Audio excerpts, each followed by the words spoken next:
আইলা আইন তোরে দেখতে লাগে পালারে মুর্শিদ আউলিয়া সাল্লাম মারহাবা আইলা আইলা দেখতে লাগে পালারে মুর্শিদ আউলিয়া সাল্লাম না দেখিলে প্রাণে মরে অন্তর যায় জ্বলিয়া রে মুর্শিদ আউলিয়া সাল্লাম মারহাবা আইলা আইলা আইলা আইলা আসসালাতু ওয়াসসালামু আলাইকা ইয়া হাবিবাল্লাহ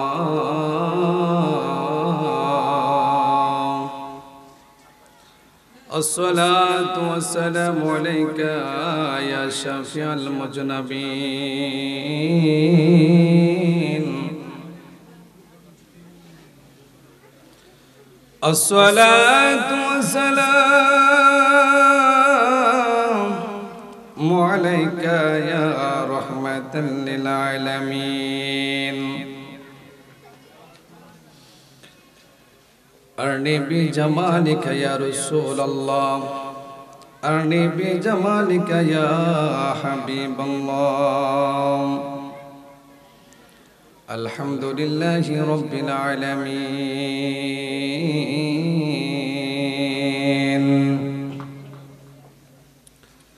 والصلاة والسلام على سيد المرسلين ونشهد أن سيدنا وشفينا وحبيبنا ونبينا ومولانا محمدا عبد الله ورسوله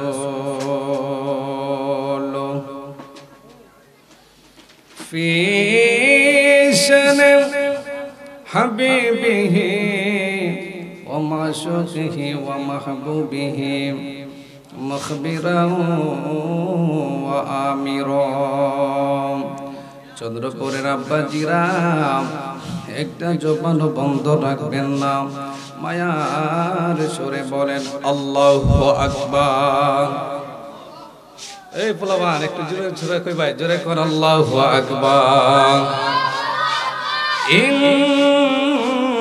الله وملائكته يصلون على النبي يا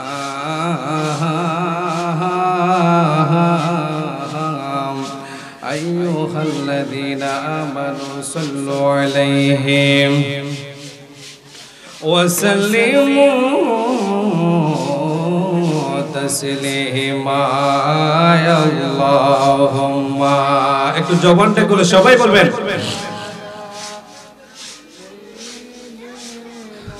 مولانا محمد وعلى آل سيدنا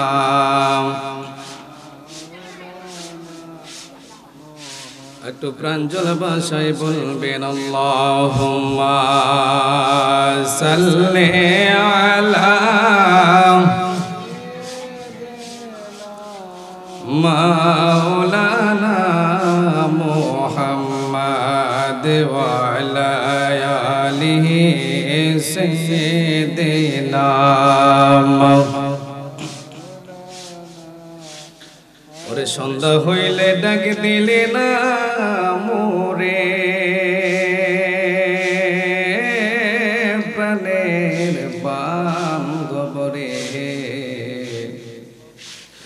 হায়রে সন্ধ্যা হইল ডুব দিলে না মোরে জোরে কর আল্লাহু আকবার উচ্চ আওয়াজ করে বলবেন ইয়া রাসূলুল্লাহ সন্ধ্যা হইল ডাক দিলে না মোরে প্রাণের দয়াল রে হায়রে সন্ধ্যা হইল ডুব দিলে না মোরে ও দয়াল রে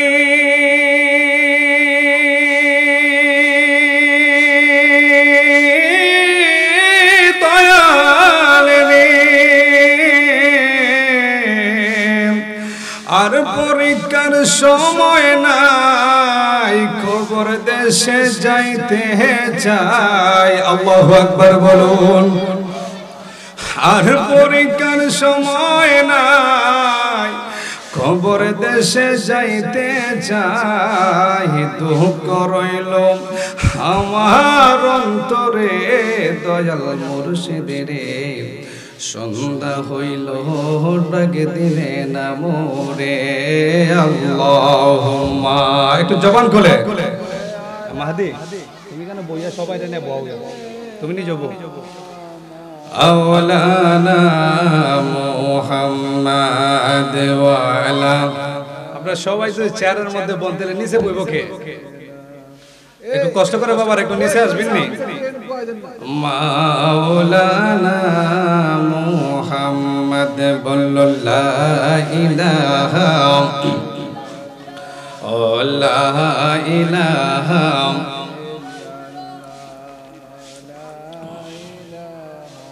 ইল্লাল্লাহু লা ইলাহা, জোরে লা ইলাহা ও লা ইলাহা। হাসবি রব্বি, জোরে হাসবি রব্বি, আমা ফি কলবি গায়রুল্লাহ, নূর মুহাম্মদ সাল্লাল্লাহু লা ইলাহা ও লা ইলাহা ও লা ইলাহা, লা ইলাহা। কালমা লা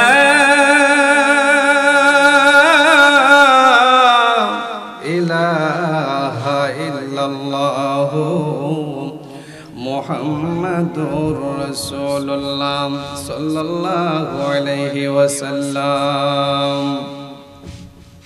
উপস্থিত আছেন অর্থ এলাকার মুরব্বী বাবারা, যুবক ভাইয়েরা, প্রত্যেক আয়োজিত চন্দ্রপুর নিজামুদ্দিন গোষ্ঠীর হুসাইনি যুব সংগঠনের উদ্যোগে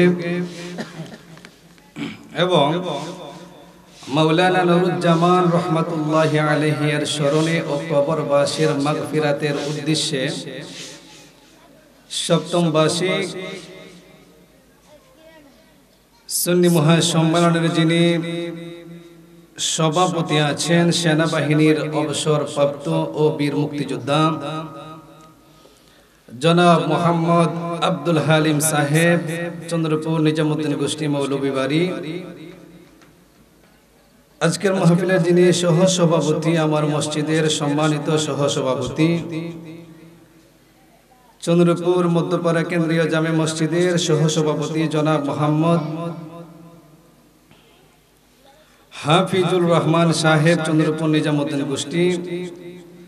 আজকের মাহফিলের যিনি প্রধান অতিথি, সেনাবাহিনীর অনাহারী ক্যাপ্টেন ও বীর মুক্তিযোদ্ধা আলহাজ মরহুম আব্দুল জব্বার সাহেবের সৌযোগ্য বড় ছেলে জনাব মোহাম্মদ মতিউর রহমান সাহেব, বারাকাল্লাহু ফি হায়াতিহি। সকলে বলেন আমিন। একদম স্টপ থাকবা।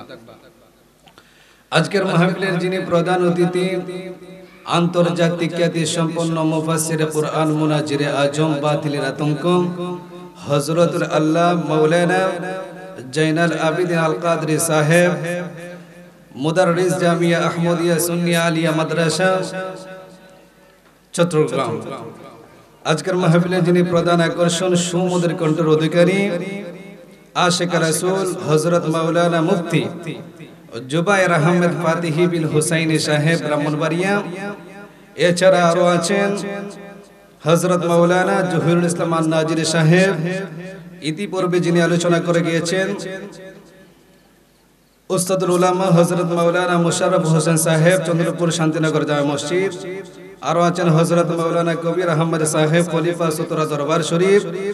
আমন্ত্রিত মেহমান মোহাম্মদ বাচ্চু মিয়া, মোহাম্মদ হারিস মিয়া, মোহাম্মদ মিলহাজ হোসেন মিটু মিয়া, মোহাম্মদ আল আমিন সহ নিজামুদ্দিন গোষ্ঠীর যুবক ভাইয়েরা এবং চন্দ্রপুর গ্রামের মুরব্বী বাবারা, যুবক ভাইয়েরা, উপস্থিত আছেন অর্থ এলাকার মুরব্বী বাবারা, আমার পর্দার নিশিন মা বোনেরা, সকলের খেদমতে আমি গুনাহগার আবারও সালাম দিচ্ছি। আসসালামু আলাইকুম ওয়া রাহমাতুল্লাহি ওয়া বারাকাতুহু। আমরা শুকরিয়া আদায় করব সেই রব্বুল আলামিনের কাছে, যে রব্বুল আলামিন আপনি আমাকে সকলকে জান্নাতি পরিবেশে নিজামউদ্দিন গোষ্ঠীর মাহফিলে আসার বসার সুযোগটুকু দান করে দিয়েছেন। সেই মহান রব্বুল আলামিনের দরবারে আমরা শুকরিয়া আদায় করব। সকলে বলি আলহামদুলিল্লাহ। তার সাথে সাথে লক্ষ কোটি সালাম জানাই আখিরি নবী, নবীদের নবী, কামলিওয়ালা নবী, নূরের নবী, নূরে রাসূল, নূরে খুদা, শাফিউল মুজনাবিন, ইমামুল মুরসালিন নবী মুহাম্মদুর রাসূলুল্লাহ সাল্লাল্লাহু আলাইহি ওয়াসাল্লামের দরবারে সকলে আমরা সালাম জানাই। সকলে বলি ইয়া রাসূলুল্লাহ। একটু আওয়াজ করে বলি ইয়া হাবিবাল্লাহ। জোরে সোরে বলি আল্লাহু আকবার। আমার বাবারা, এই দুনিয়া ছেড়ে আমরা একদিন চলে যাব, কথা বলেন ঠিক কিনা? এই দুনিয়া ছেড়ে আমরা একদিন চলে যাব। আল্লাহ বলেন মিনহা খলাকনাকুম ওয়া ফিহা নুঈদুকুম ওয়া মিনহা নুখরিজুকুম তারাতান উখরা।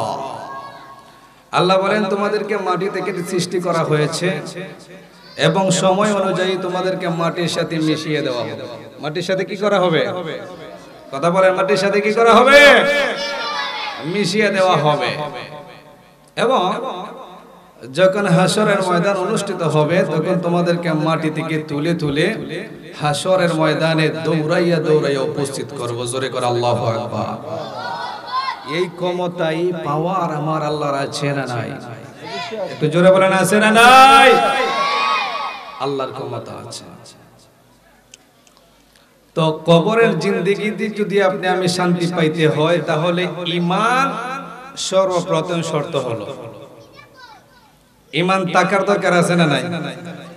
যদি ঈমান না থাকে সারা জীবন মৃত্যুর আগ পর্যন্ত ইবাদত করলো, আমল করলো, নামাজ, রোজা, হজ, যাকাত, তাসবিহ, তাহলিল, মিসওয়াক, গিলা, কুলুক, জুব্বা, পাগড়ি সব কিছু পড়ছে, ঈমান নাই, তাহলে এই আমলের কোনো দাম আছে বাবা? কথা কয় না, দাম আছে? দাম নাই। এই বাচ্চারা, এই ইচ্ছাটা কিন্তু সরাও, ইচ্ছাটা কিন্তু সরাও। আর আপনারা যারা দাঁড়ায় রয়েছে যদি একটু কষ্ট করে আব্বা যদি আসতেন তাহলে খুশি হইতাম। যদি বসতেন একটু। আরে এলাকার মসজিদের হুজুর কি আর অশান্ত, প্রতিদিন তো শুনি। আমরা কোনো 50,000 টাকাও দিত না, আমরা 20,000 30,000 টাকাও দিত না। আমরা শুনে লাভ আছে? লাভ নাই। তারপরও নিজের হক অনুযায়ী তো আসে। আপনারা যদি দাঁড়ায় থাকেন তাহলে কষ্ট লাগে না? কষ্ট লাগে। সকলে বলেন আল্লাহুম্মা জোরে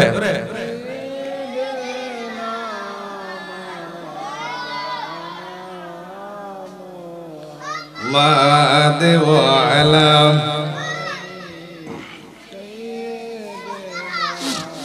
মাওলানা। মুহতারাম হাজিরিন, বলছিলাম যে ঈমানের দরকার আছে।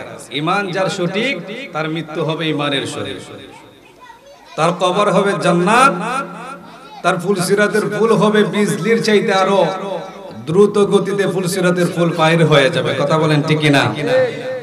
এই এই আজকে পিটাইমি, আজকে ওয়াজ বাদ দিয়ে পিটাইমি। সে কারণে আমার আব্বারা ঈমানের দরকার আছে। তাহলে ঈমানটা আসলে কি? ঈমান হলো নবী মুহাম্মাদুর রাসূলুল্লাহ সাল্লাল্লাহু আলাইহি ওয়াসাল্লাম।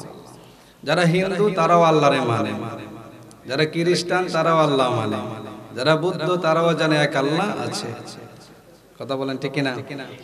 মানে না কাকে? আল্লাহর হাবিবকে, আল্লাহর নবীকে, আল্লাহর রাসূলকে তারা মানে না। এই কারণে যারা রাসূলুল্লাহর প্রতি মহব্বত না থাকবে, আজকে মহব্বত না থাকবে, রাসূলের কথা অনুযায়ী যারা আমল না করবে, এই মানুষগুলা ঈমানদার কখনো হতে পারে না। কথা ঠিক আছে নি? রাসূলুল্লাহর মহব্বত দরকার আছে না নাই? সাহাবীরা রাসূল সাল্লাল্লাহু আলাইহি ওয়াসাল্লাম সম্বন্ধে কত মহব্বত দেখাইলেন। আপনারা সবাই জানেন আবু জাহেল বারবার আবু জাহেল প্ল্যান করতেছে যে রাসূলকে কিভাবে হত্যা করা যায়। জোরে কইতেন না নাউজুবিল্লাহ? রাসূলকে কিভাবে হত্যা করা যায় আবু জাহেল প্ল্যান করলো। একটা, দুইটা, তিনটা মিটিং করলো, যুবকদেরকে দাঁড় করালে, এই যুবকেরা তোমাদের মধ্যে কে আছো যে তোমরা মুহাম্মদকে তোমরা হত্যা করতে পারবা। তার অপরাধ, তার একটাই মাত্র অপরাধ, সে কালিমার দাওয়াত দেয়। সুবহানাল্লাহ বলুন। কিসের দাওয়াত দেয়? কিসের দাওয়াত দেয়? কালিমার দাওয়াত দেয়। আল্লাহর হাবিব হযরত আবু বকরকে বললেন, আবু বকর, এমন একটা অবস্থা মক্কার মধ্যে হলো, আমার মনে হয় এই মক্কা থাকার সম্ভব। আমার বাবার বাড়ি মক্কা, আমার মার বাড়ি মক্কা, দাদার বাড়ি মক্কা, কিন্তু মক্কাতে আমি আর থাকতে পারবো না। আবু বকর, তোমাকে আমি জানাই দিলাম, যে কোনো একদিন আমি তোমার বাড়িতে আসব, তোমাকে আমি নক করব, তুমি কিন্তু আমার সাথে মদিনা যাইতে হবে। জোরে কেন সুবহানাল্লাহ। হযরত আলীকে বললেন, আলী বলল, ইয়া রাসূলুল্লাহ, বলেন। আল্লাহর হাবিব বলেন, আলী, তোমাকে আমি বলে দেই, আজকে রাত্রে বেলা তুমি আমার ঘরে, আমার বিছানার মধ্যে তুমি শুইতে হবে। জোরে কেন সুবহানাল্লাহ। হযরত আলী তো জানে যে আজকে রাত্রে রাসূলকে মারার প্ল্যান চলতেছে, রাসূলকে হত্যা করার প্ল্যান চলতেছে। আমার আব্বাজিরা, মুরব্বি বাবারা, আল্লাহর হাবিব, আমার মায়ার নবী, দয়ার নবী, রহমতের নবী হযরত আলীকে বললেন, আলী রে, ওরে আলী, তুমি আমার বিছানার মধ্যে শায়িত হয়ে যাও। আলী ডাক দিয়ে কয়, ইয়া রাসূলুল্লাহ, ইয়া হাবিবাল্লাহ, মায়ার নবী গো, দয়ার নবী গো, আপনার বিছানার মধ্যে আমি কেন শুইব? আল্লাহর হাবিব ডাক দিয়ে বলেন, আলী রে, আমি আজকে রাত্রে হিজরত করব, মক্কা থেকে মদিনা যাব। হযরত আলী ডাক দিয়ে কয়, ইয়া রাসূলুল্লাহ, নবীজি, ইয়া হাবিবাল্লাহ, নবী গো, আপনি যদি মক্কা থেকে মদিনায় হিজরত করেন গো নবী, তাহলে আমি যদি আপনার বিছানার মধ্যে শায়িত হয়ে যাই, নবী গো, কাফেররা যদি আয়েশা দেখে আপনি বিছানার মধ্যে নাই, আমাকে যদি কাফেররা পাইয়া যায়, তাহলে তো কাফেররা আমাকে হত্যা করে ফেলবে। কথা বলেন ঠিক কি না? দেখবেন অনেক জায়গার মধ্যে নিউজে পাওয়া যায় যে বাবার সাথে ঝগড়া লাগছে, কিন্তু বাপরে মারতে পারে না, পোলা ছোট মানুষ এটারে মাইরা লাইছে। এরকম আছে না নাই? যেটা বলেন, আছে না নাই? আমার আব্বাজিরা, বন্ধুরা রে, হযরত আলী চিন্তা করলেন, আমার নবীকে যদি না পাই, তাহলে তো আমাকে তারা হত্যা করে ফেলবে। আলী ডাক দিয়ে কয়, নবী, ওগো দয়ার নবী, মায়ার নবী, আপনাকে আমি বলি গো নবী, আপনাকে না পাইয়া যদি আমারে পাই, তাহলে তো তারা আমাকে শেষ করে দিবে। আল্লাহর হাবিব বলে, আলী রে, ওরে আলী, না না না, তোমাকে কেউ হত্যা করবে না রে আলী। আমি আজকে রাত্রে মক্কা থেকে মদিনা যাব, তুমি আলী পরের দিন সকালবেলা তুমি আয়েশা পয়রো। জোরে কর আল্লাহু আকবার। মাওলা আলী ডাক দিয়া কয়, দুনিয়ার মানুষ,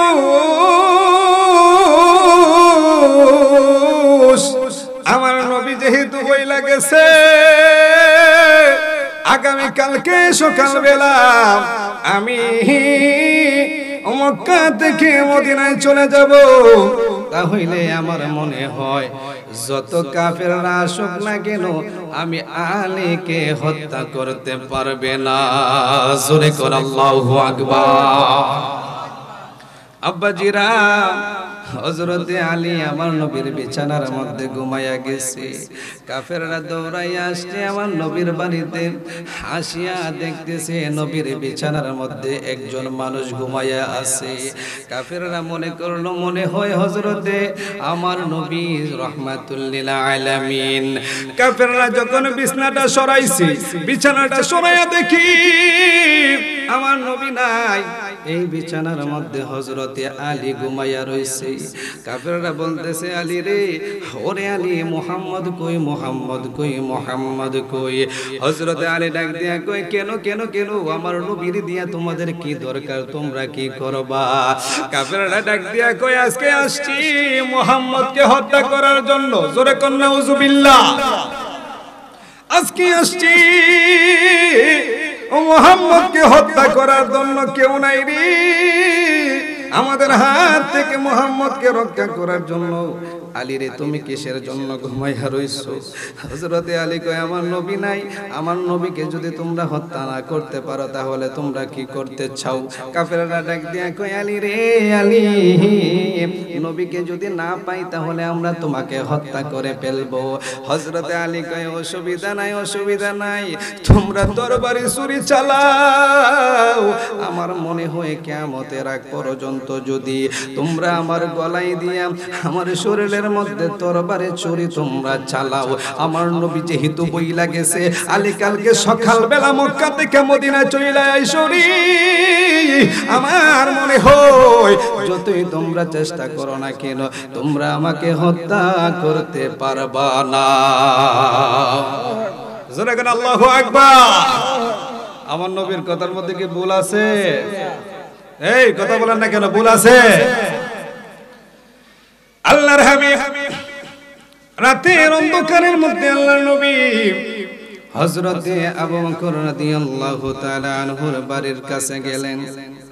চুপি চুপি সুরে আমার নবী গিয়া আবু বকর রাদিয়াল্লাহু তাআলা আনহুর দরজার মধ্যে একটা টুকি দিলেন।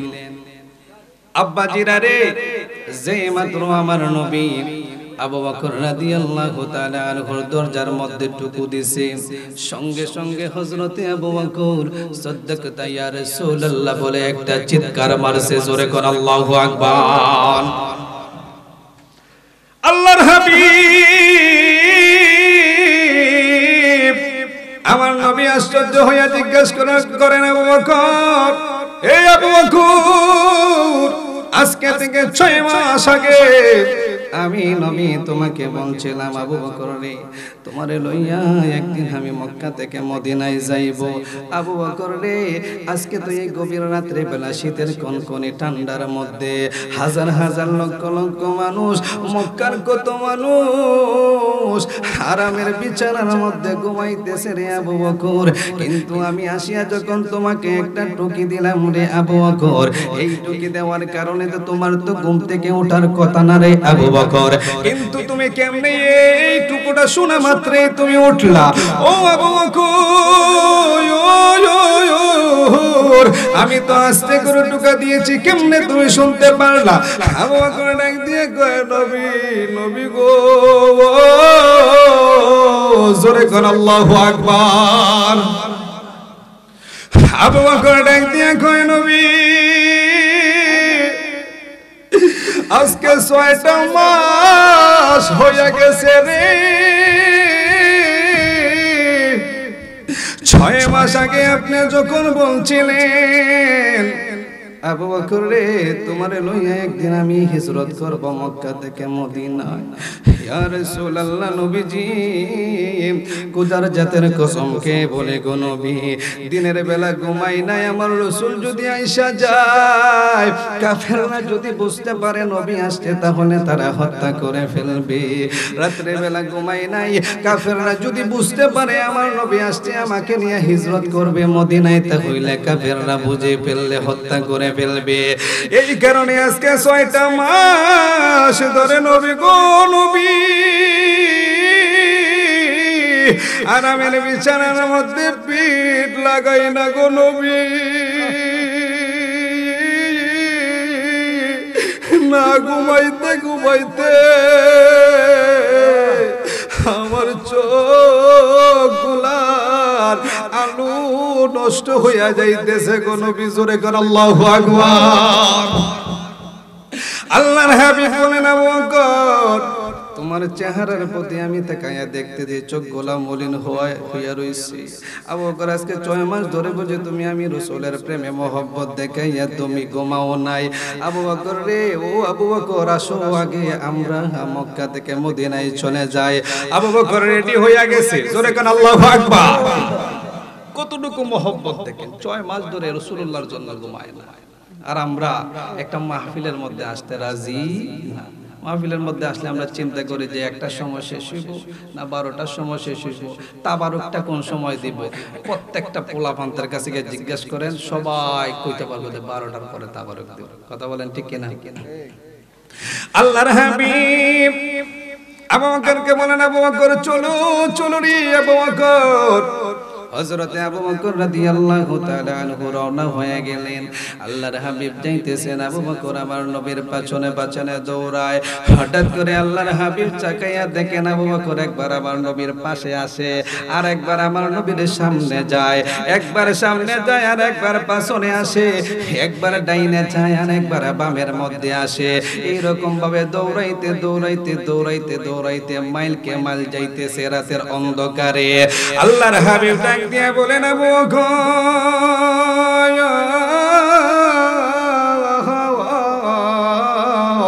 ওরে আবু বকর তুমি কিসের জন্য এইভাবে দৌড়াইতেছো? আবু বকর ডাক দিয়া কয়, নবী গো নবী, আমি এইরকম ভাবে কেন দৌড়াইতেছি জানেন গো নবী? আমি তো জানি কাফের গোলা বড় ষড়যন্ত্র করতেছে গো নবী। আপনার রাস্তার মধ্যে যদি কাটা দিয়া দেয়, রাস্তার মধ্যে যদি বিভিন্ন রকমের কষ্টদায়ক জিনিসগুলা তারা গাইতে রাখে পইতে রাখে, তাহলে তো গো নবী আপনি কষ্ট পাইবেন। এই কারণে আমি আবু বকর একবার সামনে যাই। আল্লাহর হাবিব বলেন, তাহলে তুমি পাছন দিক দিয়া কেন দৌড়াও? আবু বকর ডাক দিয়া কয়, নবী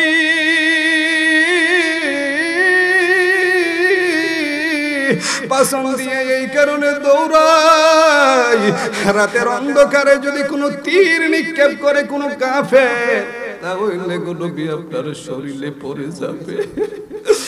এই কারণে আমি পাছনের দিকে দৌড়াই। মৃত্যু যদি হয় তাহলে আমি আবু বকরের আগে মৃত্যু হোক, তীরের আঘাত যদি লাগে আমি আবু বকরের শরীরের মধ্যে লাগুক গো নবী। ডাইনে বামে দৌড়াই, এই কারণে গো নবী যদি জান যায় আমার যাইতে পারে। আবু বকরকে আমার নবী ডাক দিয়ে কই, আবু বকর রে, আমি নবীকে তুমি এত পরিমাণ ভালো কেন বাসো গো আবু বকর? আবু বকর ডাক দিয়ে কই, নবী গো এই দুনিয়াতে যত মানুষ দেখেছি, এই দুনিয়াতে যত মানুষ দেখেছি গো নবী, আপনার মতো সমুদর কণ্ঠের অধিকারী, সমুদর চেহারার অধিকারী নূরের মানুষ আমার জীবনেও কখনো দেখি নাই। জোরে করে আল্লাহু আকবার। আমার নবীর মতো সুন্দর আর কেউ আছে? আমার নবী নূরুন আলা নূর, নাকি সাধারণ মানুষ? হ্যাঁ, সাধারণ মানুষ নবী না। এই জায়গার মধ্যে আমরা আছি, আল্লাহ নবী জানে কি জানে না? কথা কয় না কেন? জানে কি জানে না? আমরা কি ডাকাত থেকে ভিডিও কল ছাড়া জানতে পারবো, বা কেউ ফোন করে না কইলে যে এই জায়গা কি হইতেছে না হইতেছে জানবো? জানতে পারতাম? আল্লাহ নবী জানে। জানায় কে? এই কথা বলেন না কেন? জানায় কে? আল্লাহ যদি নবীরে জানায়, আপনি আমার কোনো সমস্যা আছে? থাকার তো কথা না। আর যারা নবীর দুষ্টুটি বার করতে চায়, তারা আসলে কি রাসূলুল্লাহর সঠিক উম্মত না। সন্তান কখনো বাবার দোষ খুঁজে, যে সন্তানে দেখবেন বাবার দুষ্টুটি খুঁজে, বুঝবেন এই সন্তানটা আসলে বৈধ সন্তান হতে পারে না। রাসূলুল্লাহ আপনি আমার মতন মানুষ না।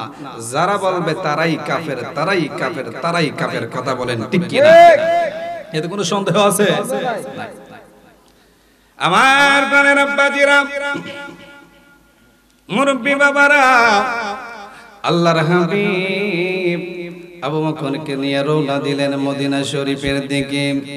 রাস্তায় দিয়ে যখন যাইতে চাইলেন, যাইতে যাইতে এমন একটা জায়গার মধ্যে গেলেন, যাওয়ার পরে এই দিক দিয়ে আবু জাহেল কবর পাইয়া ফেলছে। আল্লাহর নবী চলে যাইতেছে, হাজার হাজার যুবক পাছনে নবীর লাগাইয়া দিছে আমার নবীকে মারার জন্য। হাজার হাজার যুবকেরা দৌড়াইতেছে, কেউ ঘোড়া নিয়ে, কেউ উট নিয়ে দৌড়াইতেছে, মরুভূমির মধ্যে দৌড়াইতেছে। আমার নবীকে ধরবে, আমার নবীকে তারা হত্যা করবে। আল্লাহর হাবিব আবু বকরকে নিয়ে একটা গুহার ভিতরে ঢুকলেন। গুহার ভিতরে ঢোকার পরে আল্লাহর নবী চিন্তা করলেন এই জায়গাটা দিয়েও মনে হয় আবু জাহেলের লোকেরা আসতে পারে। কথা বলেন ঠিক কিনা? যেই জায়গার মধ্যে আপনার ডাকাইতের ভয়, সেই জায়গার মধ্যেই দেখবেন সবচাইতে বেশি হানা দেয়। কথা বলেন ঠিক কিনা? আল্লাহর নবী গুহার মধ্যে লুকাইলেন। সাহাবী আবু বকরকে লইয়া এই দিক দিয়া আবু জাহেলের লোকগুলা দৌড়াইতে দৌড়াইতে নবীকে তন্ন তন্ন করে খুঁজতেছে, নবী নাই। হঠাৎ করে আবু জাহেলের লোকগুলা যে গুহার মধ্যে আল্লাহর নবী ঘুমাইতেছেন, লুকাইতেছেন, এই গুহার মধ্যে রে আমার আব্বা, ওই গুহার মধ্যে কাফেরের দলগুলা কুজার জন্য রওনা দিতেছে। মনে করেন আর মাত্র 10 হাত, আর মাত্র 15 হাত দূর আল্লাহর নবী গুহার মধ্যে আছেন। এই দিক দিয়া আবু জাহেলের লোকেরা বলতেছে মুহাম্মদ মনে হয় এই গুহার মধ্যে লুকাইতেছে। এইবার আবু বকর ডাক দিয়া কই, নবী গো নবী, এই মুহূর্তে যদি তারা আমাদেরকে পেয়ে যায়, তারা আমাদেরকে হত্যা করে ফেলবে। নবী গো এখন কি করব? তারা তো আমার দিক দিয়ে আসতেছে। আল্লাহর হাবিব ডাক দিয়া, এবার আমার আল্লাহ ডাক দিয়া কয়, নবী গো, ও নবী আপনি আবু বকরকে বইলা দেন সে যেন চিন্তা না করে।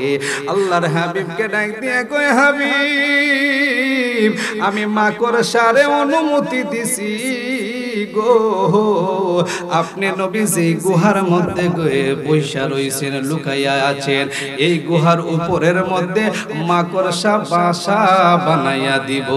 জোরে কোন আল্লাহু আকবার। গুহার ভিতরে কি করছে? মাকড়সা বাসা বানাইয়া দিছে। এবার আবু বকর চিন্তিত, ইয়া রাসূলুল্লাহ, মাকড়সার বাসা তো রাত্রে বেলা বোঝা যায় না গো নবী, এখন কি করা যায় যদি মানুষেরা পাইয়া যায়? আল্লাহ ডাক দিয়া কয়, আবু বকর রে, তুমি কোনো চিন্তা কইরো না,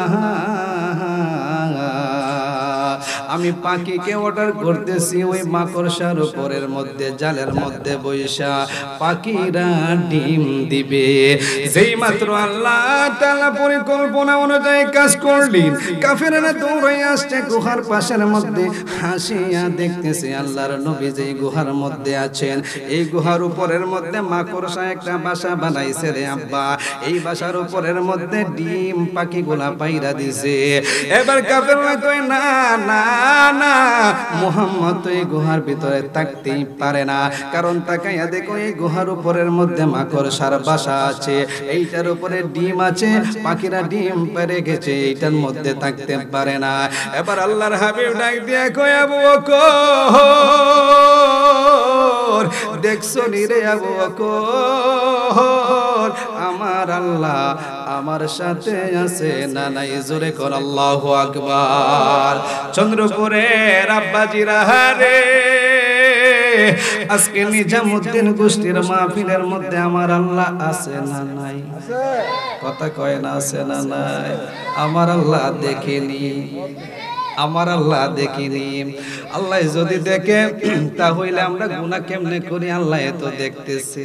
আল্লাহ যদি দেখে তাহলে আমরা নামাজ পড়ি না? আল্লাহ তো দেখতেছে। সামনে রমজান মাস আসতেছে, আমরা অনেকেই রোজা রাখি না বা অনেকেই রোজা রাখবো না, আল্লাহ তো দেখে। আমরা কেমনে হারাম খাই, আমরা কেমনে সুদের সাথে সম্পৃক্ত হইয়া যাই, আমরা কেন ঘুষের সাথে কেমনে সম্পৃক্ত হইয়া যাই, আমরা কেমনে পর্দা ছাড়া আমরা চলাফেরা করি, আমরা কেমনে অন্যজনের মালগুলো আমরা বক্ষণ করে খাইরে আমার আব্বা। যেই মানুষটার অন্তরে সব সময় থাকবে সর্বদা আমার আল্লাহ আছে, আমার আল্লাহ দেখে, আমার আল্লাহ দেখে, আমার আল্লাহ দেখে। আল্লাহ কই আমি কই থাকি জানুনি? মুমিন বান্দাদের কলবের মধ্যে আমি আল্লাহ থাকি। জোরে করে আল্লাহু আকবার। আর রাসূল বলেন আন-নাবিয়্যু আওলা বিল মুমিনিনা মিন আনফুসিহিম। জোরে করে আল্লাহু আকবার। আল্লাহর হাবিব বলেন আমি মুমিনদের কলবের চাইতে আরো নিকিটের মধ্যে আমি নবী থাকি। আমার নবী সাধারণ না রে, ও নিজামুদ্দিন গোষ্ঠীর আব্বাদিরা, নবী সাধারণ না, নবীরে মাটির মানুষ কইও না, নবীরে বড় ভাইয়ের মতন কইও না রে আব্বাজিরা। নবী গায়েব জানে না এই কথা বইলো না, আমার নবী সব কিছু জানে, আমার আল্লাহ জানাইয়া দে। কথা বলেন ঠিক কিনা? আপনারা কি কষ্ট পাইতেছেন আমার আলোচনা? আবার আল্লাহ জানায় দেয়, কে জানায় দেয়? আল্লাহ জানায় দেয়। এইবার আল্লাহর হাবিব দু জাহানের বাদশা নবী, কামলিওয়ালা নবী আবু বকরকে বলেন, আবু বকর রে দেখছো নি আমার আল্লাহর সাথে আছে? আবু বকর কয়, নবী গো, ও নবী দেখেছি আমার আব্বাজিরা যখন সকাল হয়ে যাইতেছে, আল্লাহর নবীজির ঘুম মুবারক যখন চলে আসতেছে, আল্লাহর হাবিব বলেন, আবু বকর, ওরে আবু বকর, তোমার উরু কানা দাও, তোমার পা কানা দাও, উরাত কানা দাও, এটার মধ্যে আমি একটু সময় ঘুম মুবারক নিব। আল্লাহর হাবিব যেই মাত্র আবু বকরের উরুর মধ্যে আল্লাহর হাবিবের মাথা মুবারক রাখিয়া আরামের ঘুম ঘুমাইতেছে, এই দিক দিয়ে একটা গোল সাপ আমার নবীকে দেখার জন্য হাজার হাজার বছর ধরে এই গুহার ভিতরে অবস্থান করতেছে। সূরা কোন আল্লাহু আকবার। আল্লাহর নবীকে দেখার জন্য এই গুহার মধ্যে হাজার হাজার বছর ধরে অপেক্ষা করতেছে। ওই গুলশাপটা হলো মুসা নবীর যমুনা। জোরে কোন আল্লাহু আকবার। আল্লাহর নবী ঘুমাইতেছেন, হযরতে আবু বকর রাদিয়াল্লাহু তাআলা আনহু হঠাৎ করে তাকায়া দেখতেছে একটা সাপের মাথা দেখা যায়, গুহার ছিদ্র দিয়ে একটা সাপের মাথা দেখা যায়। হযরতে আবু বকর রাদিয়াল্লাহু তাআলা আনহু যেই মাত্র দেখলেন সাপের মাথা দেখা যায়, এই দিক দিয়ে আল্লাহর নবী ঘুমাইতেছেন। এখন যদি সাপ আসি আল্লাহর নবীরে কামড় মারে, তাহলে তো আল্লাহর নবী ইন্তেকাল শরীফ করবেন। এই চিন্তা করিয়া হযরতে আবু বকর রাদিয়াল্লাহু তাআলা আনহু একটা পা রাখলেন এই ছিদ্রের মধ্যে। যেই মাত্র ছিদ্রের মধ্যে আবু বকর একটা পা দিছে রে, সঙ্গে সঙ্গে গুলি সাপটা একটা কামড় মারছে। আমার আব্বাজিরা, সাপে যদি মানুষদেরকে কামড় দেয় তাহলে মানুষদের মজা লাগে নাকি কষ্ট হয়? কথা কোন না কেন, মজা লাগে নাকি কষ্ট? সাপের কামড় কেউ খাইছেন নি? হ্যাঁ, আমরা তো তেল চোরা, তেলে পোকা দেখো, এগুলোর কামড়ে আমরা সহ্য করতে পারি না নাকি? আল্লাহর হাবিব সাল্লাল্লাহু আলাইহি ওয়াসাল্লাম, আমার নূরের নবী, দ্বীনের নবী, রাহমাতুল লিল আলামিনের আবু বকরের উরু মুবারকের মধ্যে আমার নবীজির মাথা মুবারক রেখে যখন ঘুমাইতেছেন, সাপটা যখন প্রথম কামড় মারছে, আবু বকর কয়, আমি চিন্তা কইরা দেখলাম, আমি মনে মনে ভাইবা দেখলাম, আমি আমার শরীরের অবস্থা আমি দেখতেছি, পায়ের থেকে দুইটা মাথা পর্যন্ত আমার শরীরটা বিষে ভরপুর হইয়া গেছে। আবু বকরের আর সহ্য হয় না রে, আবু বকরের শরীরটা বিষ দিয়া ভরপুর হইয়া গেছে। এই মাত্র আবু বকর আবার তাকাইয়া দেখতেছে আরেকটা ছিদ্র দেখা যায়। ওই ছিদ্রটার মধ্যে আবু বকর চিন্তা করলো, কি দিয়ে আমি ডাইকা রাখবো? আবু বকর বাম হাতটা দিয়ে এই রকম ভাবে ডাইকা রাখছে। যেই মাত্র এই রকম ভাবে দেখছে ডাইকা রাখছে রে, গুলশাপটা রাগান্বিত হইয়া হাতের মধ্যে আরেকটা কামড় দিছে। জোরে কোন আল্লাহু আকবার। আরেকটা কামড় সেই মাত্র দিয়া দিছে, সঙ্গে সঙ্গে আবু বকরের শরীরের মধ্যে আরো বিষের বেদনা বাইরা গেছে। হযরতে আবু বকর মনে মনে কান্দে,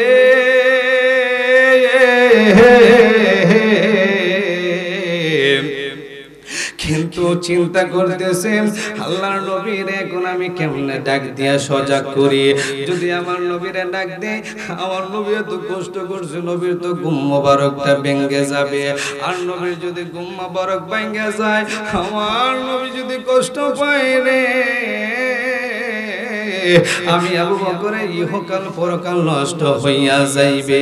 এই চিন্তা করে হযরতে আবু বকরে আবার নবীরে ডাক দেয় না, নবীকে ডাক দেয় না, সজাগ করে না। হঠাৎ করে আবু বকরের অজান্তে, আবু বকরের অজান্তে, এই আবু বকরের অজান্তে, আবু বকরের অজান্তে চোখ দিয়ে এক ফোঁটা পানি আমার নবীজির কপাল মোবারকের মধ্যে পড়ে গেছে। জোরে কর আল্লাহু আকবার। আমার নবীজির কপাল মোবারকের মধ্যে পড়া মাত্রই আমার নবীজির ঘুম মোবারক ভেঙে গেছে। আমার নবী ঘুম মোবারক ভাঙার পরে আমার নবী ডাক দিয়ে কই, আবু বকর রে, আবু বকর, আবু বকর, তুমি কান্দো কিসের জন্য রে আবু বকর? আবু বকর ডাক দিয়ে কই, ইয়া রাসূলুল্লাহ, নবী, ইয়া হাবিবাল্লাহ, নবী গো,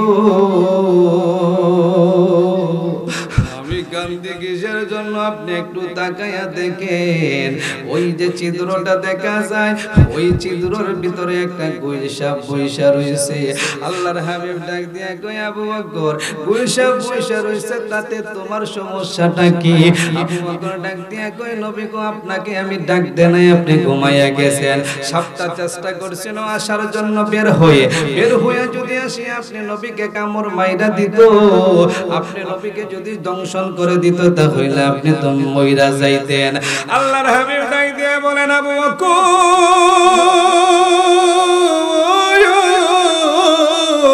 তুমি আবু বকর আমারে চিনছুনি? আমি কে?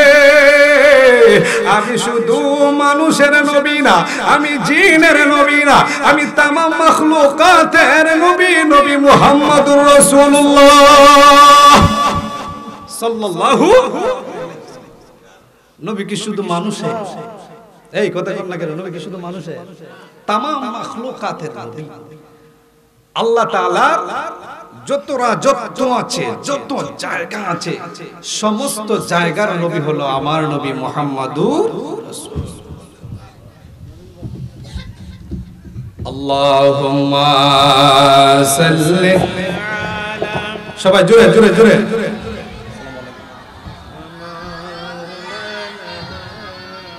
মুহাম্মাদ ওয়া আলা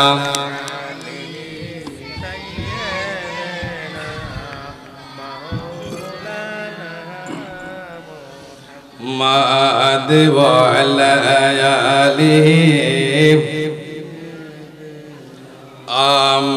আমাউলানা লা ইলাহা লা ইলাহা লা ইলাহা ফাতিহা আইছে লা ইলাহা লা আমি কি তো আর আপনি কি তো বক্তা আইছে নি হুজুর আইছে না আইছে না লা ইলাহা। আমার আব্বাজিরা, আর কিছুক্ষণ সময় আলোচনা করলে আপনাদের কি কষ্ট হবে নাকি? আমার আব্বারে বক্তা আসলেই আমি ছেড়ে দেব, কোনো সমস্যা নাই। আমার আব্বাজিরা, আবু বকর রাদিয়াল্লাহু তাআলা আনহুকে ডাক দিয়ে বলেন, আবু বকর রে, তুমি আমাকে কিসের জন্য বললেন রে আবু বকর? আবু বকর ডাক দিয়ে কই, নবী আপনাকে কামড় দিলে আপনি ইন্তেকাল শরীফ করতেন, এই কারণে আপনাকে ডাকি না। আল্লাহর হাবিব ডাক দিয়ে কই, আবু বকর রে, আমারে তুমি চিনছো না? আমি হলাম আল্লাহর নবী, আমারে না বানাইলে আল্লাহ তাআলা তামাম মাখলুকাত কোনো কিছু সৃষ্টি করতো না। আমারে যদি আমার আল্লাহ না বানাইতো, এমনকি আমার আল্লাহ নিজে পর্যন্ত প্রকাশ হইতো না। জোরে বলেন ঠিক কিনা?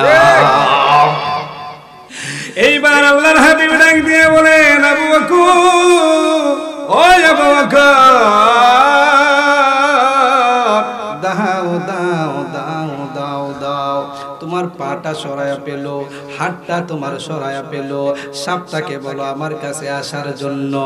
এই কথা শোনার পরে হযরত আবু বকর কয়, নবী গো, আমার তো বড় ভয় লাগে, আপনি নবীকে এত কষ্ট করে আমি ঘর থেকে আনছি, কাফেরদেরকে কষ্ট দিতে আমি দিছি না, কাফেররা যেন আপনাকে কোনো আক্রমণ না করে, এটা আমি করতে দেই নাই গো নবী। কিন্তু সাপ যদি আপনাকে মাইরা ফেলে, তাহলে আমি কি করব গো নবী? আল্লাহর নবী বলেন, আবু বকর এটাকে ছাড়ো, তুমি দেখবা আসলে এটা সাপ কিনা অন্য কিছু।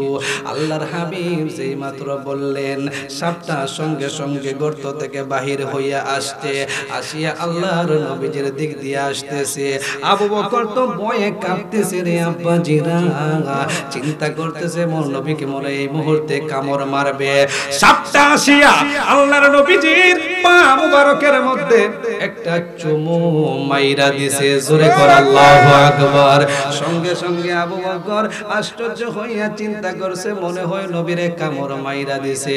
দুনিয়ার আব্বাজিরা, চন্দ্রপুরের বাবাজিরা, পর্দার নিশিন মা বোনেরা, দুনিয়ার এমন কোন শক্তি আসেনি আমার নবীকে মারতে। কথা বলেন, শক্তি কি আছে? সাপের তো শক্তি থাকার কথা না। আমরা জানি রে আমার নবীর সম্পর্ক একদম ডাইরেক্ট আমার আল্লাহর সাথে। আমার আল্লাহ তাআলা বলেন আল্লাহু ইউতি ওয়া আনা কাসিম, আমি হলাম সবকিছুর মালিক, বন্টনকারী বানাইয়া দিয়েছি আমার নবীকে। জোরে করে আল্লাহু আকবার।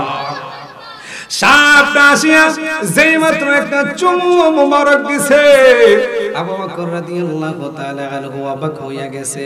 মনে মনে ভাবছে আবু বকরে মনে হয় কামড় মাইরা দিছে। আবু বকরে নবীজির পা মুবারক কানা হাতাই দিছে, নবীকে কামড় দিছে না। আল্লাহ কো নবী কয় না না না, কামড় দেয় নাই। কই তাহলে কি করছে গো নবী আপনি বলেন? আল্লাহর হাবিব বলেন আবু বকর রে, এটা তো আসলে সাপ না। কই তাহলে এটা কি গো নবী? কই এটা সাপের আকৃতি ধারণ করছে। কিভাবে সাপের আকৃতি ধারণ করছে? ওইটাই আমি নবীর সাথে একবার বেয়াদবি করছিল মুসা নবীর যমুনায়। এই কারণে আমার আল্লাহ তাআলা ওই বেয়াদবটারে মানুষ থেকে সাপ বানাইয়া দিছে। জোরে করে আল্লাহু আকবার। নবীর সাথে বেয়াদবি করলে ইহকালের মধ্যেও শাস্তি, পরকালের মধ্যেও শাস্তি। কথা বলেন ঠিক কি? নবীর সাথে বেয়াদবি করলে কি সম্ভব জান্নাত পাওয়া যাইব? অনেকে আছে না চিন্তা করে যে নবী যদি আল্লাহর নবী, উনি নামাজ পড়ছে, বিয়ে শাদী করছে, সব করছে, সংসার করছে, যা যা করে আমরা যেভাবে খাইছি, ঘুমাইছি, আমরা যেভাবে প্রস্রাব করছি, পায়খানা করছি, এভাবে তো নবী ওইভাবে করছে, তাহলে নবী বড় ভাই, আমরা ছোট ভাই। এরকম আছে না নাই? এই কথা বলেন নাকি রে? এরকম আছে না নাই? এরকম চিন্তা ভাবনা করলে হবে? আল্লাহর নবীর সূরত মুবারক খানা তিনখানা ছিল। একটা হলো বাশারি, আর একটা হলো মালাকি, একটা হলো হকি। এই আলোচনাটা অন্য আরেকটা দিন করব আমার আব্বাজিরা। গভীর মনোযোগ। আল্লাহর হাবিব বলেন এটা আসলে সাপ না, এটা মুসা নবীর উম্মত আমার নামের সাথে বেয়াদবি করেছিল। আবু বকর ডাক দিয়ে কয় নবী আপনি এই কথাটা বলবেন না, আপনার সাথে কি বেয়াদবি করেছিল? আল্লাহর হাবিব সমস্ত সাহাবীদেরকে নিয়ে একদিন এই আলোচনাটা করতেছেন। আবু বকর রে, ও আবু বকর তুমি জানো না এটা কি রকম বেয়াদবি করেছিল? কই কেমন বেয়াদবি করেছিল? আল্লাহর হাবিব বলেন আবু বকর রে, একদিন মুসা কালিমুল্লাহ তার তাওরাত কিতাবের মধ্যে বারংবার চাইয়া চাইয়া দেখতেছে আহমদ মুহাম্মদ। জোরে কর আল্লাহু আকবার। তাওরাত কিতাবের মধ্যে যেই মাত্র আমার নাম কেন বেশি বেশি মুসা কালিমুল্লাহ পাঠ করে, ওই মুসা নবীর উম্মতটা, পিএসটা, মুসা নবীর বডিগার্ড লোকটা চিন্তা করলো মুসা পয়গম্বর একজন আল্লাহর নবী এবং নবীদের মধ্যে সবচাইতে রাগান্বিত নবী। ওই নবীর উপরে যে কিতাবখানা আসমানে নাজিল হয়েছে তাওরাত, এই কিতাবের মধ্যে মুসা নবীর চাইতে আহমদ নবীর নাম বেশি, মুহাম্মদুর রাসূলুল্লাহ সাল্লাল্লাহু আলাইহি ওয়াসাল্লাম নবীর নাম বেশি। এটা তো মানতে পারি না আমি উম্মত হইয়া মুসা নবীর নাম কেন বেশি বেশি থাকবে? হঠাৎ করে একদিন রাত্রে বেলা মুসা নবীর বাড়ির মধ্যে গেছে, বলতেছে মুসা কালিমুল্লাহ আপনার কাছে আসছি একটা দরকারে। কই কিসের দরকারে আসছো? ও মুসা নবী আপনার হাতের মধ্যে দেখলাম গো নবী একটা তাওরাত কিতাব আছে, এই তাওরাত কিতাবটা আমাকে আজকে রাতে পড়ার জন্য দিবানি। মুসা নবী ডাক দিয়ে বলেন এইটা যদি পড়তে চাও তাহলে তো সবচাইতে ভালো, যদি তুমি তাওরাত কিতাব পড়ো তোমার সওয়াব হবে, তুমি আল্লাহর বন্দেগী করতে পারবা, তুমি আল্লাহর কাছে নৈকট্য তুমি লাভ করতে পারবা। এই চিন্তা করে মুসা কালিমুল্লাহ ওনার উপর নাজিলকৃত কিতাব খানা তাকে দিয়ে দিলেন। সেই মাত্র কিতাব খানা দিয়ে দিলেন, সঙ্গে সঙ্গে ওই কিতাবটা ওনার উম্মতে তার বাড়ির মধ্যে আনলো। বাড়ির মধ্যে আইনা কিতাবখানা খুললো, কিতাবখানা খুলিয়া দেখতেছে মুসা নবীর নাম যদি একবার আসে আমার নবীর নাম 5 বার আসে। জোরে কর আল্লাহু আকবার। মুসা নবীর নাম যদি একবার আসে আমার নবীর নাম কয়বার আসে? 5 বার আসে। এই লোকটা সহ্য হইছে। কিছু মানুষ দেখবেন, কিছু মহিলা দেখবেন যে তার যদি ছেলে একটা বিদেশ থাকে আর এক মহিলার যদি ছেলে দুইটা থাকে বিদেশ, তা দেখবেন ওই মহিলার ভিতরে একটা অশান্তি সৃষ্টি হয়ে যায়। তার ছেলে যদি আপনার 50,000 রুজি করে আর অন্য আরেক মহিলার ছেলে যদি 1 লাখ টাকা রুজি করে, দেখবেন ওই মহিলার ভিতরে একটা অশান্তি সৃষ্টি হয়ে যায়। এরকম আছে না নাই? প্রাণের বাবাজিরা, মুরব্বী বাবারা, ও নিজামুদ্দিন কুস্তির আব্বাজিরা, পর্দার নিশিন মা বোনেরা, এইরকম হিংসা করা যাবে না। মুসা নবীর উম্মতটা চিন্তা করলো, নবীর নাম যেহেতু বারংবার আসে, এখন তা হইলে কি করা যায়, কি করে না যায়। ওই লোকটা চিন্তা করলো যে মুহাম্মদ নবীর নামটা কেটে ফেলবো। জোরে কন্যা নাউজুবিল্লাহ। কি করবে? নবীর নাম কেটে দিবে। চিন্তা করলো মুহাম্মদের নামটা কেটে ফেলবো। মুহাম্মদের নামটা কাটিয়া শুধু একমাত্র মুসা নবীর নামটা কিতাবের মধ্যে রাখবো, আর আমার থেকে এটাকে আমি ফটোকপি করে হাজার হাজার মানুষদেরকে দিয়া দিমু। মানুষেরা যেন বুঝে এই কিতাবটা মুসা নবীর উপর নাজিল হয়েছে। ওই কিতাবটা যেন বারংবার মানুষেরা পড়ে, আর মুসা কালিমুল্লাহর নাম যেন বেশি বেশি মানুষেরা জপে। এইরকম চিন্তা ভাবনা করিয়া হাতের মধ্যে একটা কেচি নিছে। কেচি নিয়া রাত্রেবেলা বৈশা নবীর নামগুলা হাত দিয়া কাটতে নবী মুহাম্মদুর রাসূলুল্লাহ সাল্লাল্লাহু আলাইহি ওয়াসাল্লাম আমার নবীর সমস্ত নামগুলা কিতাব থেকে কেটে ফেলছে। জোরে কোন নাউজুবিল্লাহ। যেই মাত্র এই নাম কানা কাইটা ফেলছে রে আমার আল্লাহ রহমতের সাগরের মধ্যে ঢেউ লাইগা গেছে। এত বড় বেয়াদবি আমার নবীর সাথে। যেই নবীকে না বানাইলে আমি মুসা কালিমুল্লাহরে বানাইতাম না, আমি ঈসা রুহুল্লাহকে বানাইতাম না, আমি আদম সফিউল্লাহরে বানাইতাম না। ওই নবীর নামটা কাইটা পালাইছে মুসা নবীর উম্মতি। আমার আল্লাহ রাগান্বিত হইয়া গেছে। আমার আল্লাহ রাগান্বিত হইয়া ডাক দিয়া কই, জিবরাইল,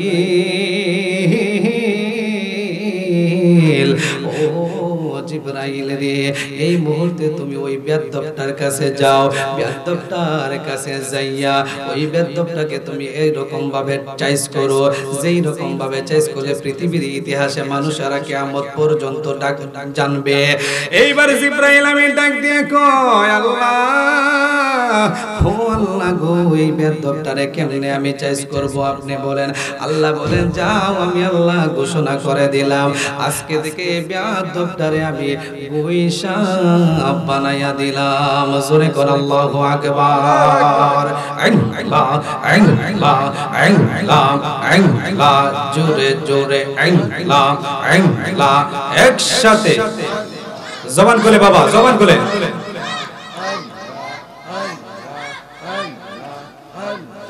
আল্লাহ আল্লাহ আল্লাহ আল্লাহ।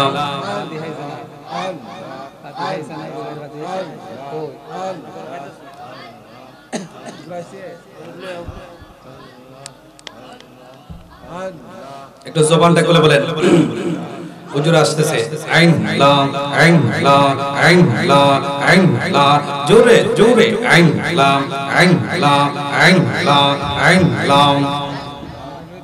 নবী রহমাতুল লিল আলামিন কান্দেন নবী রাত রদিন পাপি তাপি উম্মত রে তোহরা আইতে রে জয় মাশাল্লাহ মারহাবা।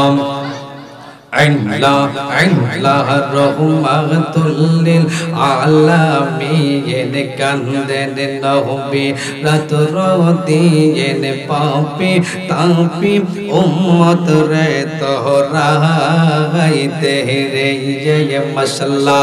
জবান খুললে আল্লাহ আল্লাহ আল্লাহ আল্লাহ।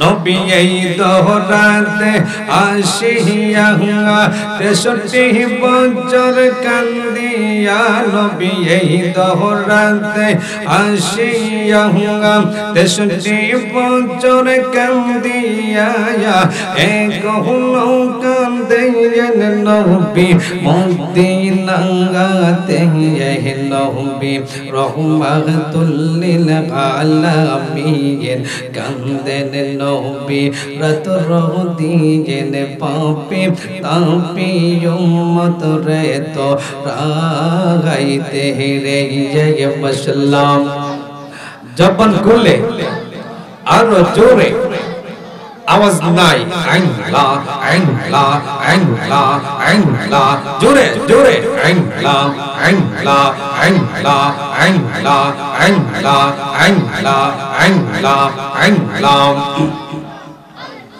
আইনলা আইনলা আইনলা আইনলা আইনলা আইন তোরে দেখতে লাগে পালারে মুর্শিদ আউলিয়া সাল্লাম মারহাবা আইনলা আইনলা দেখতে লাগে পালারে মুর্শিদ আউলিয়া সাল্লাম না দেখিলে প্রাণে মরে অন্তর যায় জ্বলিয়া রে মুর্শিদ আউলিয়া সাল্লাম মারহাবা আইনলা আইনলা আইনলা আইনলা আইনলা আল্লাহ আল্লাহ আল্লাহ মুর্শিদ আল্লাহুম্মা সাল্লাম কি মায়ালা গাইলে রেশম কি মায়ালা গাইলে পেলে তে রই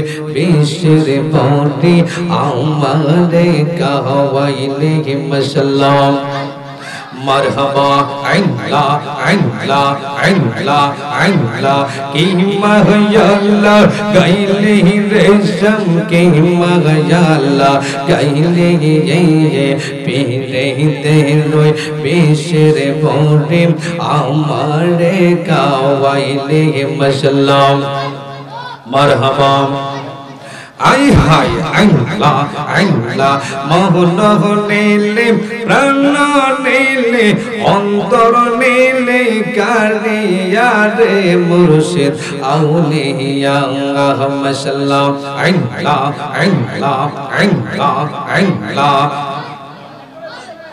আইনলা আইনলা ऐसा নাকি আইনলা আইনলা লা ইলাহা ইল্লাল্লাহ মুহাম্মাদুর রাসূলুল্লাহ সাল্লাল্লাহু আলাইহি ওয়াসাল্লাম আমার প্রাণের আব্বাজিরা ও মুরব্বি বাবারা গভীর মনোযোগ আল্লাহর নবী ডাক দিয়া বলেন আবু বকর রে ও আবু বকর যে মাত্র আমার নাম কানা করছে আল্লাহ তাআলা তারে গুইসাব বানায়া দিছে কথা বলেন ঠিক কি না আবু বকর ডাক দিয়া কয় নবী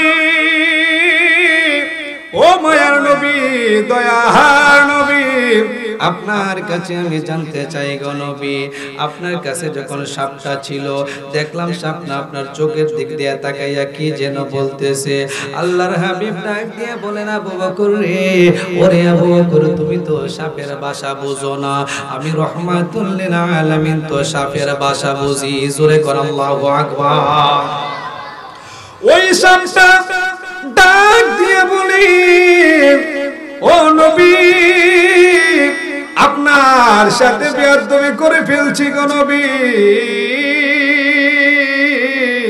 যাহার কারণে আমার আল্লাহ তাআলা আমারে গুইসাব বানায়া দিয়েছে আল্লাহর হাবিব ডাক দিয়া কয় সাপ রে তুমি বেয়াদবি করেছো এই কারণে তোমারে গুইসাব বানায়া দিয়েছে কি বেয়াদবি করেছো নবী গো আপনার নাম মুবারক কানা আমি কেটে ফেলছিলাম জোরে কর আল্লাহু আকবার এইবার আবু বকর ডাক দিয়া কয় নবী ও মায়ার নবী দয়ার নবী তাহলে কি আসলে বোঝা যায় এইটা সাপ না? আল্লাহর হাবিব কয় না না না একটা সাপ না। এই চন্দ্রপুরের আব্বাজিরা মুরব্বী বাবারা দুনিয়ার বুকে যারা রাসূলুল্লাহর সাথে বেয়াদবি করবে, যারা মদিনার নবীর সাথে বেয়াদবি করবে, ওই মানুষদের অবস্থান হবে জাহান্নাম। কথা বলেন ঠিক কিনা? নবীর সাথে বেয়াদবি করা যাবে না। নবীর সাথে বেয়াদবি করছিল আবু জাহেল, এই কারণে আবু জাহেলের বাড়ির মধ্যে এখন বর্তমানে হাজিরা গেলে টয়লেট বানাইছে, তারা প্রস্রাব পায়খানা করে। কথা বলেন ঠিক কিনা? আর নবীর সাথে যারা মহব্বত দেখাইছে, ভালোবাসা দেখাইছে, তারা জান্নাতের সার্টিফিকেট তাদের হাতের মধ্যে আল্লাহর নবী ধরাইয়া দিয়েছে। কথা বলেন ঠিক কিনা? 10 জন সাহাবীদেরকে আল্লাহর নবী জান্নাতের সার্টিফিকেট দিয়েছে। কয়জন সাহাবীরে? কথা বলেন না কেন? কয়জন? আল্লাহর হাবিব কিভাবে 10 জন সাহাবীদেরকে জান্নাতের সার্টিফিকেট দিয়েছে? আমার আব্বাজিরা হঠাৎ করে একদিন আল্লাহর হাবিব তাকায়া দেখলেন ওই যমুনার মধ্যে, ওনার এলাকার মধ্যে এমন একটা মহামারী আরম্ভ হয়ে গেছে। এই মহামারীর মধ্যে খাবার কিনতে মানুষের অনেক কষ্ট হয়ে যায়। এত পরিমাণ দাম বেড়েছে, মানুষের খাবারের কিনতে অনেক কষ্ট হয়ে যায় এবং বাজারের মধ্যে পর্যাপ্ত পরিমাণ খাবার আসে না। আমার আব্বাজিরা সাহাবীরা সবাই এক সপ্তাহ হয়ে যাচ্ছে, সাহাবীরা সবাই উপবাস হয়ে রয়েছে।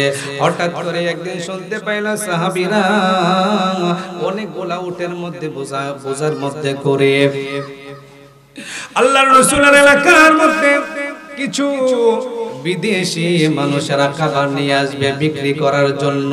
ওই দিনটা ছিল পবিত্র জুমাবার। এই দিনটা কি বার ছিল? পবিত্র জুমাবার। পবিত্র জুমাবার ছিল। আল্লাহর হাবিব যেই মাত্র জুমার নামাজে দাঁড়াইবেন, হঠাৎ করে খবর আসলো, ইয়া রাসূলুল্লাহ, ইয়া হাবিবাল্লাহ, এই বাজারের মধ্যে নবী গো, ও নবী, অনেকদিন পরে কিছু মানুষেরা ব্যবসার উদ্দেশ্যে খাবার নিয়ে আসতে গো নবী। ও নবী, যদি আজকে মানুষগুলা চলে যায়, খাবারগুলা যদি আমরা না কিনতে পারি, তাহলে তো আমরা আরো অনেকদিন উপবাস থাকবো।